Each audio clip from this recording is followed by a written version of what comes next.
जय सिया राम। मनुष्य जीवन में अनेकों प्रकार के सुख और दुख आते हैं और जाते हैं। देखिए, सुख और दुख जब आता है और जाता है तो मनुष्य बहुत प्रकार से सोचते रहते हैं। देखिए, सुख और दुख हमारे किसी न किसी जन्मों का फल होता है जो प्रारब्ध के रूप में सामने आता है। इसीलिए जब जीवन में कभी दुख आए तो घबराना नहीं चाहिए और सुख आए तो अभिमान नहीं करना चाहिए, क्योंकि भगवान को अभिमान अच्छा नहीं लगता। और दुख, देखिए दुख जो है ना, दुख मनुष्य को मजबूत बनाता है। जब तक मानव जीवन में संघर्ष ना हो तब तक मानव कमज़ोर ही रहता है, और संघर्ष होने पर वह मानव एकदम मजबूत बन जाता है।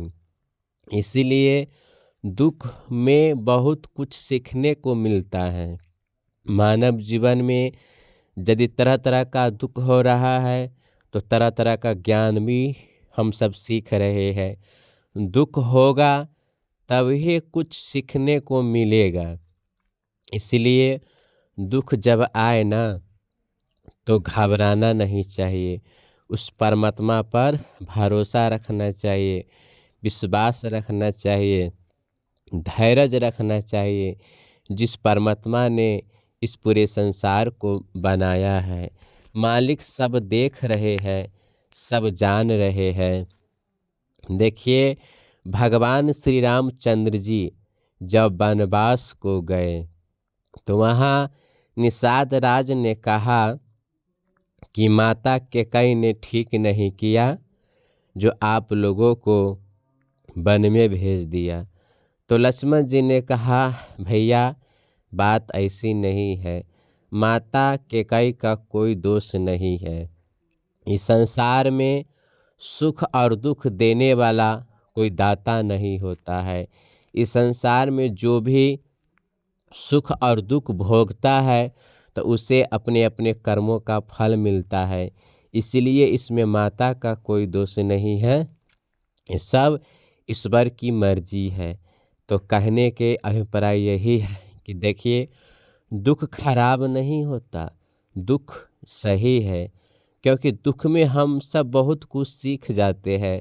माता कुंती ने भी भगवान श्री कृष्ण से यही वरदान मांगा था कि मुझे दुख दो। जब भगवान श्री कृष्ण सबको वरदान दे रहे थे तो माता जी से प्रभु ने पूछा कि आपको क्या चाहिए, आप भी मुझसे कुछ वरदान मांग लीजिए। तो कुंती माता ने क्या कहा?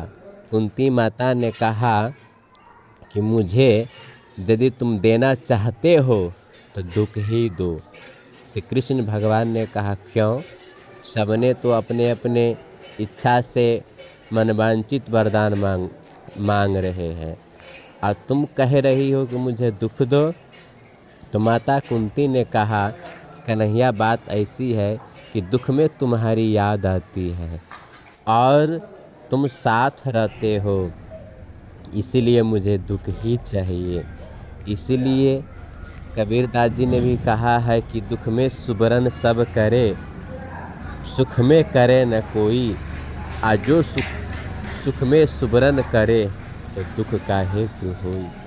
देखिए, दुख हमको मजबूत बनाता है, दुख खराब नहीं है। और एक कवि ने और कहा है कि सुख के माते सिला परे, जो नाम ही देत भुलाए, और बलहारी उस दुख की जो पल पल नाम रहता है। यानी सुख के माथा पर पत्थर गिर जाए, शिला गिर जाए, तो किसी ने कहा क्यों? क्योंकि इसलिए जब सुख आता है ना तो मानव परमात्मा को भुला जाता है, और जब दुख आता है तो परमात्मा को याद करता है, परमात्मा को पुकारता है। इसलिए दुख ही सही है, सुख सही नहीं है। जिसमें प्रभु की याद आवे, प्रभु की भक्ति हो तो सही वही न हुआ तो दुख सही है। तो कहने के अभिप्राय यही है कि देखिए, सुख और दुख हमारे जीवन में जो आते हैं वह किसी न किसी कर्मों का फल है, और जब तक दुख नहीं आएगा तब तक हम सब कुछ सीख भी नहीं पाएंगे। इसलिए दुख आए तो धैर्य रखना चाहिए, दुख को देखकर घबराना नहीं चाहिए, और उस परमात्मा पर, उस मालिक पर विश्वास रखना चाहिए। जय सिया राम।